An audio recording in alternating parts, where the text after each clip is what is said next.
ஒரு வசனத்தை வாசிப்போம். ஏசாயா 60:1.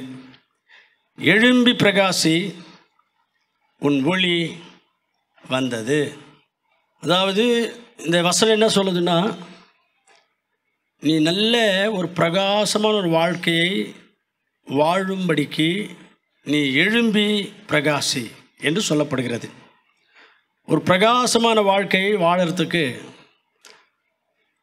இந்த வசனம் நமக்கு ஒரு நல்ல சத்தியத்தை சொல்லித் தருகிறது. பிரகாசமான ஒரு வாழ்க்கைன்னு சொன்னால், சில பேரை நம்ம என்ன நினைக்கிறோம், நல்ல பணம் சேர்ந்துச்சுன்னா, எல்லா வசதிகளும் அவங்களுக்கு அமைஞ்சிச்சுன்னா, எல்லா வசதிகளோடு வாழறாங்கன்னு சொன்னால், அவங்கள பார்த்து அல்லது அவங்கள குறித்து நாம் என்ன சொல்லுவோன்னா, அவருக்கு என்னப்பா பிரகாசமாக இருக்குது, அவருடைய வாழ்க்கை பிரகாசமாக இருக்கிறாரு அப்படின்லாம் சொல்கிறோம். பிரகாசிப்பது என்றால் அதல்ல. பிரகாசிப்பது என்றால் நம்முடைய பார்வையில் பிரகாசமான வாழ்க்கைன்னா அதுதானே அப்படின்னு புரிதல் இருக்கலாம். ஆனால் பிரகாசமான ஒரு வாழ்க்கை, பிரகாசிக்கிற ஒரு வாழ்க்கை என்று பார்த்தால், வேதத்தின்படி ஆண்டவருடைய ஆசீர்வாதங்களை சுதந்திரித்து கொண்டு வாழ்வது பிரகாசமான வாழ்க்கை என்றால். என்னாகமம் 6:25 நம்ம வாசித்தா, ஆண்டவருடைய ஆசீர்வாதங்கள் நமக்கு சுதந்திரித்து கொள்ளும்போது அது ஒரு பிரகாசமான வாழ்க்கை என்று புரிஞ்சுக்கலாம். ஆண்டவருக்காக சாட்சியாய் வாழ்கிற ஒரு வாழ்க்கை இருக்குதே, அது ஒரு பிரகாசமான வாழ்க்கை என்று ஆண்டவர் இயேசு கிறிஸ்து மத்தேயு சுவிசேஷம் 5:16 சொல்கிறார். சிறப்பாய் கர்த்தருக்கு ஊழியம் செய்வது என்பது இருக்கிறதே, அது ஒரு பிரகாசமான ஒரு வாழ்க்கை அப்படின்னு யோவான் 5:35 படித்தா புரிஞ்சுக்கலாம். ஆகவே ஆண்டவருடைய பார்வையில் பிரகாசமான வாழ்க்கை எது என்றால், ஆண்டவருடைய ஆசீர்வாதங்கள் எல்லாம் சுதந்திரித்து கொண்டு, ஆண்டவருக்கு சாட்சியாய் வாழ்ந்து கொண்டு, ஆண்டவருக்காக சிறப்பாக ஊழியம் செய்கிற வாழ்க்கை தான் பிரகாசமான ஒரு வாழ்க்கை. இதுதான் ஆண்டவருடைய பார்வையில் பிரகாசமான ஒரு வாழ்க்கை. இந்த இடத்துல ஆண்டவர் என்ன சொல்கிறாரு, இப்படிப்பட்ட ஒரு பிரகாசமான வாழ்க்கை நீ வாழ வேண்டும், அதனால் எழுந்திரு, எழும்பு அப்படின்னு சொல்கிறார். இப்படிப்பட்ட ஒரு பிரகாசமான ஒரு வாழ்க்கை வாழறதுக்கு நாம் எழும்பணுமா? முதல்ல எழும்பி பிரகாசி என்று சொல்லுகிறார். எதிலிருந்து எழும்பணும்?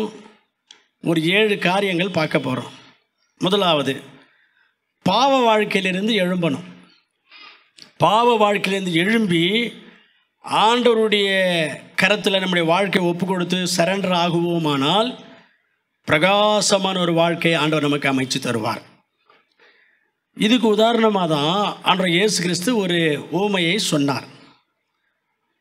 லூக்கா சுவிசேஷம் 15 அவனுடைய அந்த தகப்பனுக்கு இருந்த 2 குமாரர்களில் இளைய குமாரன் தனக்கு வர வேண்டிய சொத்தெல்லாம் வாங்கிக்கிட்டு தகப்பனை விட்டு தூர தேசத்துக்கு போயிட்டு எல்லா வகையிலும் நாசமாயிட்டு, எல்லா வகையிலும் தோல்வி அடைஞ்சிட்டு, எல்லா விதத்துலேயும் கெட்டு குட்டிச்சவர் ஆயிட்டு, அப்போ அங்கே சிந்திச்சானோ, நான் எழுந்து அப்பா கிட்ட போய் சரண்டர் ஆகணும் அப்படின்னு. லூக்கா சுவிசேஷம் 15 18 20 வாசிப்போமானால், அவன் எழும்பி தகப்பனிடத்தில் வந்து தன்னுடைய பாவங்களை அறிக்கை செய்து தகப்பனிடத்தில் தன்னுடைய வாழ்க்கையை சரண்டர் பண்ணிட்டாரு என்று வாசிக்கிறோம். அதுக்கப்புறம் அவருடைய வாழ்க்கை பிரகாசமாக இருந்துச்சு. புதிய வஸ்திரத்தை கொடுத்து, மோதிரத்தை கொடுத்து, பாதரட்சைகளை கொடுத்து, விருந்து செய்து அந்த குடும்பத்தில் ஒரு பெரிய செலிப்ரேஷன் பண்ணிட்டாங்க. அதுக்கப்புறம் அந்த இளையகுமாருடைய வாழ்க்கை பிரகாசமாக இருந்துச்சு. அருமையான கர்த்தர் பிள்ளைகளே, நம்முடைய வாழ்க்கையில் ஆண்டவருடைய ஆசீர்வாதங்களை பெற்றுக்கொண்டு நற்சாட்சியோடு வாழ்ந்து சிறப்பாய் கர்த்தருக்கு ஊழியம் செய்து பிரகாசிக்க வேண்டுமானால் பாவ வாழ்க்கையிலிருந்து நாம் எழும்பி ஆண்டவரிடத்தில் வந்து நம்முடைய வாழ்க்கையை சரண்டர் பண்ண வேண்டும். அப்போ நம்முடைய வாழ்க்கை பிரகாசமாக இருக்கும்.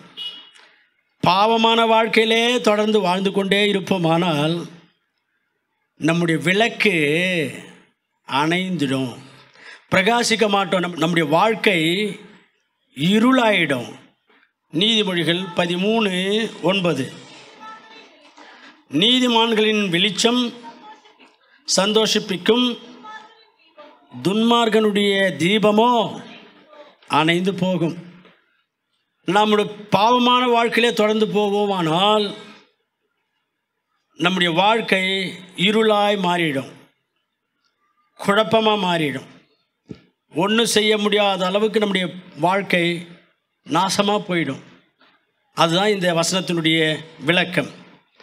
அதனால் அருமையான கர்த்தர் பிள்ளைகளே, நாம் எழும்பி பிரகாசிக்க வேண்டுமானால் நம்ம ஆண்டவருடைய வசனத்தின்படி ஒரு பிரகாசமான ஒரு வாழ்க்கை வாழ்ந்து பிரகாசமாக இருக்க வேண்டுமானால் ஆண்டவருடைய கரத்தில் நம்முடைய வாழ்க்கையை ஒப்பு கொடுக்க வேண்டும். பாவ வாழ்க்கையிலிருந்து எழும்பி வர வேண்டும். நீங்கள் நினைக்கலாம், பாவத்தில் தொடர்ந்து கொண்டிருக்கிறோம், நல்லா தானே இருக்கிறோம் அப்படின்னு நீங்கள் நினைக்கலாம். நம்மளை நாமளே வஞ்சித்து கொள்ளுகிறோம், ஏமாற்றி கொள்ளுகிறோம். நம்முடைய வாழ்க்கை பிரகாசமாய் அமைய வேண்டுமானால் பாவ வாழ்க்கையிலிருந்து அந்த கெட்ட குமாரன் எழும்பி வந்து தகப்பனிடத்தில் சரண்டர் ஆன மாதிரி நாமும் கூட பாவ வாழ்க்கையிலிருந்து எழும்பி ஆண்டவரிடத்தில் வந்து சரண்டர் ஆக வேண்டும். ரெண்டாவதாக, பிரகாசமான ஒரு வாழ்க்கை நாம் வாழ வேண்டுமானால் அல்லது ஆண்டுடைய ஆசீர்வாதங்கள் எல்லாம் சுதந்திரித்து கொண்டு நற்சாட்சியோடு வாழ்ந்து கொண்டு கடவுளுக்காக சிறப்பாய் ஊழியங்களை செய்து பிரகாசமாக இருக்க வேண்டுமானால் நாம் எதிலிருந்து எழும்ப வேண்டும் என்றால் மனம் உடைந்த நிலைமையிலிருந்து எழும்பி பிரகாசிக்க வேண்டும். யோசுவாவுடைய காலத்தில் ஒரு நிகழ்ச்சி நடந்துச்சு. மனம் உடைஞ்சு போய் ஆண்டுடைய சமூகத்தில் விழுந்து ஜெபம் பண்ணி கொண்டிருந்த யோசுவாவை பார்த்து எழும்பு என்று கர்த்தர் சொன்னார். நீ எழும்பு என்று சொல்லி அதுக்கப்புறம் என்ன செய்யணும்னு ஆண்டவர் சொல்கிறார். அது கொஞ்சம் விளக்கமாக சொல்கிறேன் பாருங்கள். யோசுவா புஸ்தகத்தில் 6ஆம் அதிகாரம் 7ஆம் அதிகாரம் இந்த 2 அதிகாரங்களை படிப்போமானால் இஸ்ரவேல் மக்கள் எரிகோவை ஜெயிச்சிட்டாங்க. ஹாய் என்கிற அடுத்த பட்டணத்துக்கு மேலே யுத்தம் தொடுக்கிறாங்க. எரிகோவை ரொம்ப சுலபமாக ஜெயிச்சிட்டாங்க. ஆண்டவர் என்ன சொன்னார், எரிகோவில் நீங்கள் யுத்தம் செய்து அந்த எரிகோ பட்டணத்தை அழிச்சிருங்க.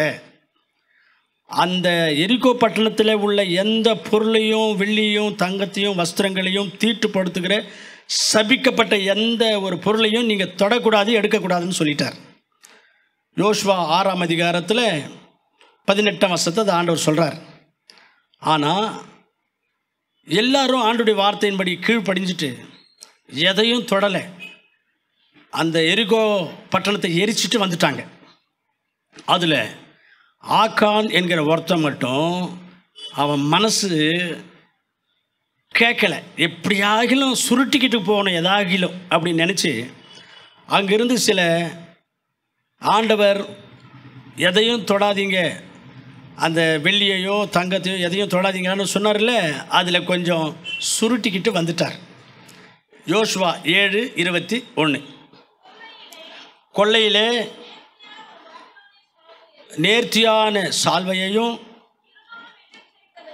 200 வெள்ளி சேக்கலையும் பொன் பாத்திரத்தையும் பாருங்கள், வெள்ளி தங்கம் வஸ்திரம் இதெல்லாம் சுருட்டிட்டு வந்துட்டார். கொண்டு வந்து அவருடைய கூடாரத்தில் ஒளிச்சு வச்சார். இந்த காரணத்தினாலே யுத்தத்தில் தோல்வி. இந்த ஆய் பட்டணத்துக்கு போகிறதுக்கு முன்னாடி யோசுவா அது ஒரு சின்ன பட்டணம், மொத்தமாக போய் அங்கே யுத்தம் பண்ண தேவையே இல்லை, கொஞ்சம் பேர் போனால் போதும்னு சொல்லிட்டு கொஞ்சம் பேரை தான் அனுப்பிச்சிருந்தாராங்க. அவ்வளோ ஈஸியாக ஜெயிக்க வேண்டிய அந்த இடத்துல தோல்வி அடைஞ்சிட்டு திரும்பி வர்றாங்க. இது யோசுவாவுக்கு புரியலை. ஏன் இந்த மாதிரி ஆச்சு புரியலை. அதுக்கப்புறம் அவர் ஆண்டவருடைய சமூகத்தில் விழுந்து கண்ணீரோட தன்னுடைய வஸ்திரங்களை கிழிச்சிக்கிட்டு ஜெபம் பண்ணுறாரு. ஆண்டவரே ஏன் இந்த மாதிரி நடந்துச்சு ஆண்டவரே அப்படின்னு ஜெபம் பண்ணுறார். அப்போ ஆண்டவர் சொல்கிறார், அங்கே இந்த மாதிரியான காரியம் நடந்திருக்குது. தீட்டுப்பட்ட சில எரிகோ பொருள்கள் எல்லாம் கொண்டு வந்து ஆகான் வச்சிருக்காரு. அதனால தான் இந்த தோல்வி என்று ஆண்டவர் அந்த காரணத்தை சொன்னார். சொல்லிட்டு நீ எழுந்து போயிட்டு அங்கே இருக்கிற அந்த தீட்டான காரியங்களை விலக்கு, மக்களை சுத்தப்படுத்து, நாளைக்கு உங்களுக்கு வெற்றியை தர்றேன் என்று கர்த்தர் சொன்னார். இதெல்லாம் 7ஆம் அதிகாரத்தில் வாசிக்கிறோம். இப்போது இங்கே இந்த யோசுவா மனம் உடைந்த நிலைமையில், தோல்வி அடைஞ்சிட்டோமே என்கிற வேதனையில் ஆண்டவருடைய பாதப்படியில் விழுந்து கிடக்கிறார். ஆண்டவர், நீ எழும்பு, நீ போயிட்டு எதையெல்லாம் விளக்க வேண்டுமோ, எவைகளெல்லாம் பரிசுத்தப்படுத்த வேண்டுமோ, பரிசுத்தப்படுத்த வேண்டியவைகளை பரிசுத்தப்படுத்தி விளக்க வேண்டியவைகளை விளக்கி நீ தயாராகு, நான் உனக்கு வெற்றி தர்றேன் என்று கர்த்தர் சொல்கிறார். இன்றைக்கி அங்கே அவங்களுக்கு அந்த தோல்வி நடந்ததுக்கு காரணம் ஏற்கனவே சொல்லியிருந்தார் ஆண்டவர். என் வார்த்தைகளுக்கு நீங்கள் கீழ்ப்படியலைன்னா சத்துருக்கள் உங்களை மேற்கொள்ளுவாங்க, யுத்தங்களில் உங்களை நான் கைவிட்டுருவேன், நீங்கள் தோல்வி அடைஞ்சிருவீங்க என்று ஏற்கனவே சொல்லியிருந்தார். இது ஆண்டவர் சொல்லும்போது ரொம்ப இன்ட்ரெஸ்டிங்கான ஒரு வாக்குத்தத்தம் அது. உபாகமம் 28ஆம் அதிகாரத்தில் 7ஆம் வசனத்தில் சொல்லுவார் ஆண்டவர், உனக்கு விரோதமாக ஒரு வழியாக வருவாங்க சத்துருக்கள், என்னுடைய வார்த்தைக்கு நீ கீழ்ப்படிந்து நடந்து கொள்ளுவாய். ஆனால் உனக்கு விரோதமாய் வந்தவங்க 7 வழிகளாக ஓடி போவாங்க. இன்னும் நமக்கெல்லாம் புரிகிற மாதிரி சொல்லணும்னா பிச்சுக்கிட்டு போவாங்க, நீ எனக்கு கீழ்ப்படிஞ்சு நடந்தா. அதுக்கப்புறம் 25ஆம் வசனத்தில், நீ எனக்கு கீழ்ப்படியலைன்னா நீ சத்துருக்கு விரோதமாக யுத்தத்துக்கு போவ, ஒரு வழியாய் போவ, 7 வழிகளை பிச்சுக்கிட்டு ஓடுவேன். வாசிங்க, அந்த வசனத்தை மட்டும் வாசிங்களேன், சத்தமாக வாசிக்கணும். உன் சத்துருக்களுக்கு முன்பாக நீ முறியடிக்கப்படும்படி கர்த்தர் செய்வார். எது? கீழ்ப்படியாதவங்களுக்கு. அதாவது நீங்கள் அந்த 28 நீங்கள் படித்தா உங்களுக்கு புரிஞ்சிடும். ஓகே. ஒரு வழியாக அவர்களுக்கு எதிராக புறப்பட்டு யுத்தத்துக்கு போவாய், 7 வழியாய் அவர்களுக்கு முன்பாக ஓடி போவாய்.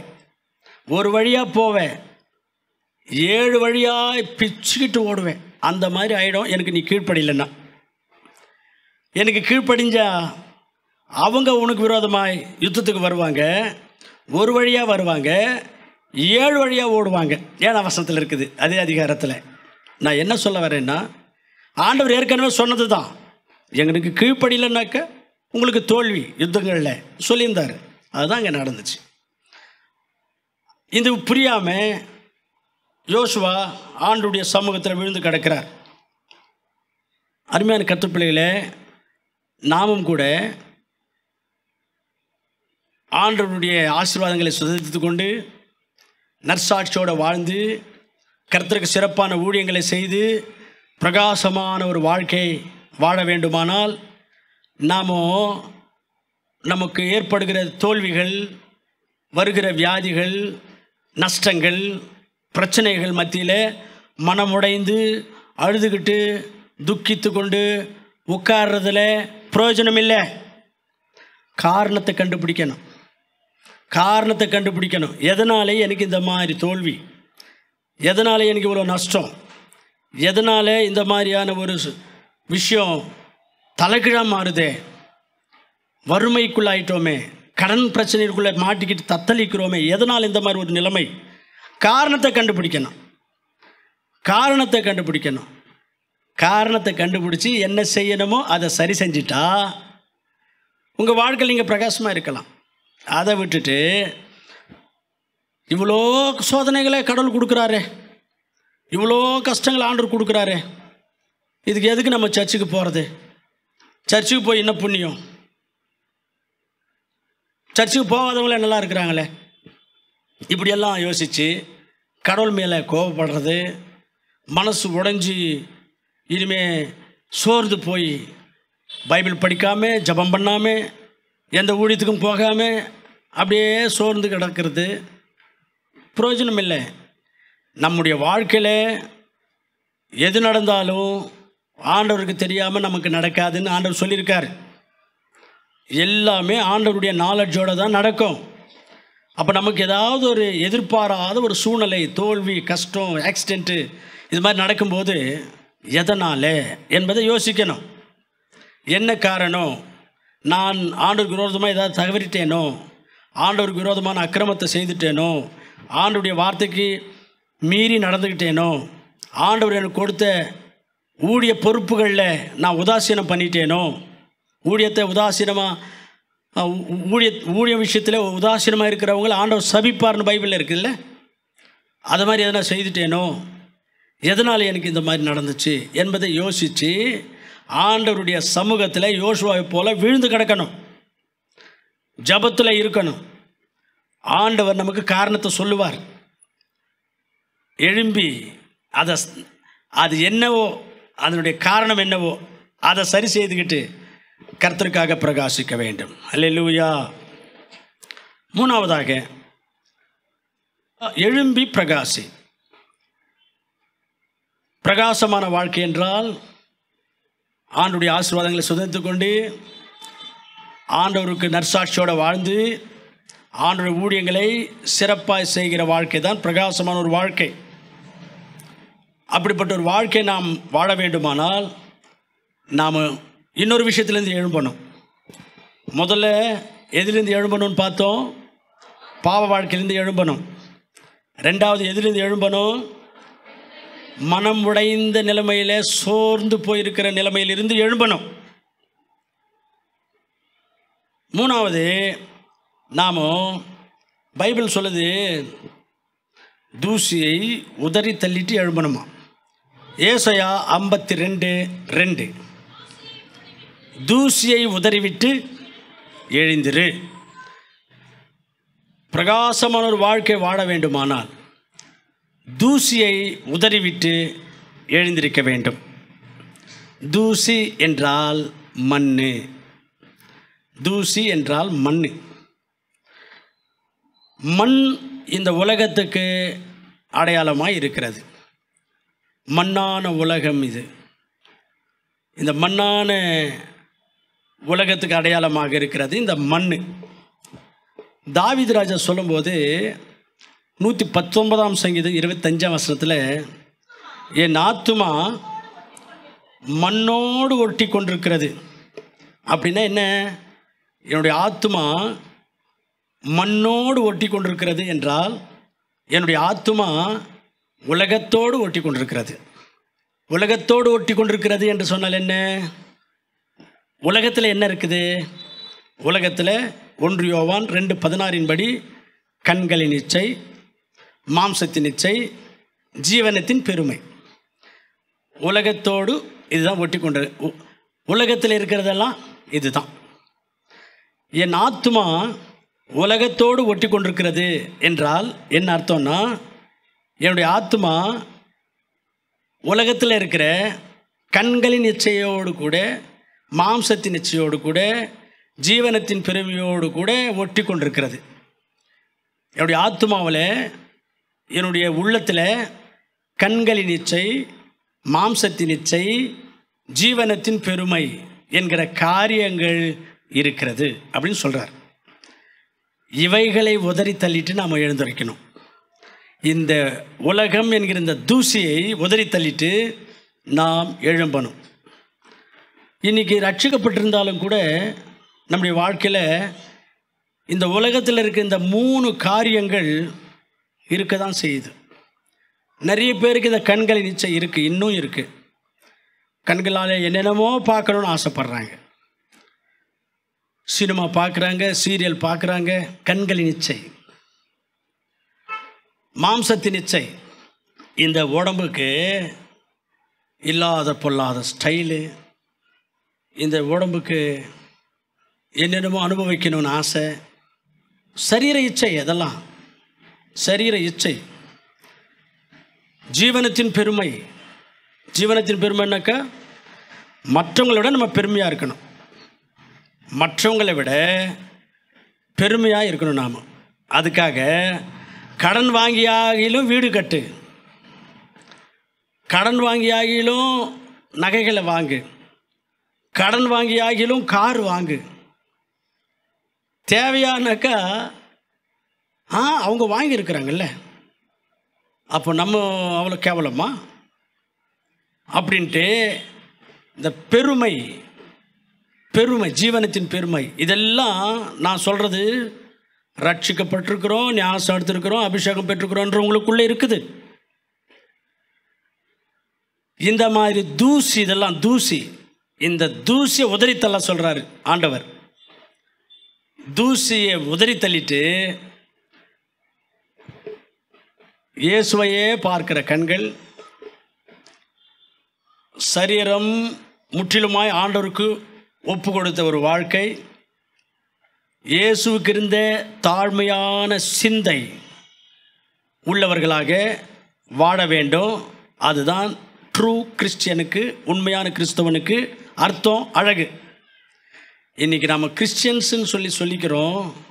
ஆண்டுடைய நாமம் தூஷிக்கப்படும்படியாய் கண்களின் நிச்சயிலிருந்து இன்னும் வெளியில் வரல, மாம்சத்தின் நிச்சயிலிருந்து இன்னும் வெளியே வரல, பெருமையாக இருக்கணும் என்கிற சிந்தையிலிருந்து வெளியில் வரல. சில பேர் கண்கள் நிச்சயிலிருந்து மாம்சத்து நிச்சயிலிருந்து வந்தவங்க கூட இந்த பெருமையான சிந்தை இருக்குது பாருங்கள், அதுலேருந்து வெளியிலே வர முடியல அவங்களால. அதிலிருந்து வெளியில் வர முடியல. அவ்வளோவாக அதுக்குள்ளே அவங்க ரத்தத்தில் அந்த பெருமையின் சிந்தை ஊறிட்டு இருக்குது. அருமையான கத்துப்பிள்ளைகளே, பெருமை உள்ளவர்களுக்கு தேவன் எதிர்த்து நிற்கிறார். பெருமை உள்ளவனே ஆண்டவர் தாழ்த்துகிறார். பெருமையுள்ளவன் அழிஞ்சு போவான் பைபிளில் இருக்குது. அதனால அருமையான கர்த்தப்பிள்ளைகளே, பெருமையுள்ளவனே ஆண்டவர் ஒரு நாளும் நீதிமான் என்று சொல்கிறதே இல்லை. அவன் எவ்வளோதான் உபவாசங்கள் இருந்தாலும், தசமபாகங்களை கொடுத்தாலும், எனக்கு மனசுக்கு தெரிஞ்சு நான் எந்த தப்பும் பாவம் பண்ணுறது இல்லைங்க என்பவங்களாக இருந்தாலும், பெருமை என்கிற ஒரு விஷயம் வாழ்க்கையில் அவங்களுக்கு இருக்கும் என்றால், பெருமையாய் பேசுகிறாங்க, பெருமையாய் நடந்துக்கிறாங்க, பெருமையான சிந்தையோடு இருக்கிறாங்கன்னு சொன்னால், ஏசாமி சொல்கிறாரு, அவன் நீதிமானே இல்லை. அந்த நீதி ஆண்டவருக்கு முன்பாக எடுப்படலை என்று பரிசேயனுடைய ஜெபத்தின் மூலமாக ஆண்டவர் நமக்கு புரிய வச்சிருக்கார். அதனால் அருமையான கற்றுப்பிள்ளைகளே, பெருமையான சிந்தை நமக்கு இருக்கக்கூடாது. எவ்வளோ இருந்தாலும், என்ன படிச்சிருந்தாலும், என்ன பதவியில் இருந்தாலும் தாழ்மையாக இருக்கணும். தாழ்மையான சிந்தையோடு கூட எல்லாரிடத்திலும் பழகணும், எல்லாரிடத்திலும் பேசணும், எல்லா விதமான ஊழியங்களையும் வேலைகளையும் கர்த்தருக்காக செய்யணும். அதுதான் தாழ்மையின் சிந்தை. இப்படி நாம் ஜீவிப்போமானால் நாம் ஆண்டவருக்காக பிரகாசிக்க முடியும். ஹல்லேலூயா. அதனால நாம் பிரகாசிக்க வேண்டும். பிரகாசமான ஒரு வாழ்க்கைன்னா பணம் சேர்றதில்லை. பிரகாசமான ஒரு வாழ்க்கை என்றால் ஆண்டுடைய ஆசீர்வாதங்களை சுதந்திரித்து கொண்டு வாழ்கிற ஒரு வாழ்க்கை. பிரகாசமான ஒரு வாழ்க்கை என்றால் ஆண்டவருக்காக நற்சாட்சியோடு வாழ்கிற ஒரு வாழ்க்கை. பிரகாசமான வாழ்க்கை என்றால் சிறப்பாய் கடவுளுக்கு ஊழியம் செய்கிற ஒரு வாழ்க்கை. அதுதான் ஆண்டுடைய பார்வையில் பிரகாசமான ஒரு வாழ்க்கை. அப்படிப்பட்ட பிரகாசமான ஒரு வாழ்க்கை நாம் வாழ வேண்டுமானால் நாம் ஒரு 3 விஷயங்கள்லேருந்து எழும்ப வேண்டும் என்று இன்றைக்கி பார்த்தோம். 3 விஷயங்கள்லேருந்து எழும்ப வேண்டும். 1, பாவமான வாழ்க்கையிலேருந்து எழும்பி வந்து ஆண்டவருக்கு சரண்டர் ஆகும் நம்முடைய வாழ்க்கை. 2, தோல்விகள், பிரச்சனைகள், பலவிதமான நெகட்டிவான காரியங்கள் நம்முடைய வாழ்க்கையில் நடக்கிற காரணத்தினால மனம் உடைந்து போய் சோர்ந்து போயிருக்கிற சூழ்நிலையிலிருந்து எழும்பி வர வேண்டும். அவைகளை சரி செய்து கொள்ள வேண்டும். அதுக்கு என்ன காரணம் இருக்கோ அந்த காரணங்களை கண்டு சரி செய்து கொள்ள வேண்டும். 3வதாக, உலக ஆசைகளை, உலகத்தில் உள்ள கண்களின் இச்சை, மாம்சத்தின் இச்சை, ஜீவனத்தின் பெருமை என்கிற தூசியை உதறி தள்ளிவிட வேண்டும். உதறி தள்ளிவிட்டு எழும்ப வேண்டும். அப்பொழுது கர்த்தருக்காக நாம் பிரகாசிப்போம். இந்த மாதிரி அனுபவத்தோடு கூட வாழ்ந்து கர்த்தருக்காக பிரகாசமான ஒரு வாழ்க்கை வாழ கர்த்தர் நம்ம கிருபை செய்வாராக.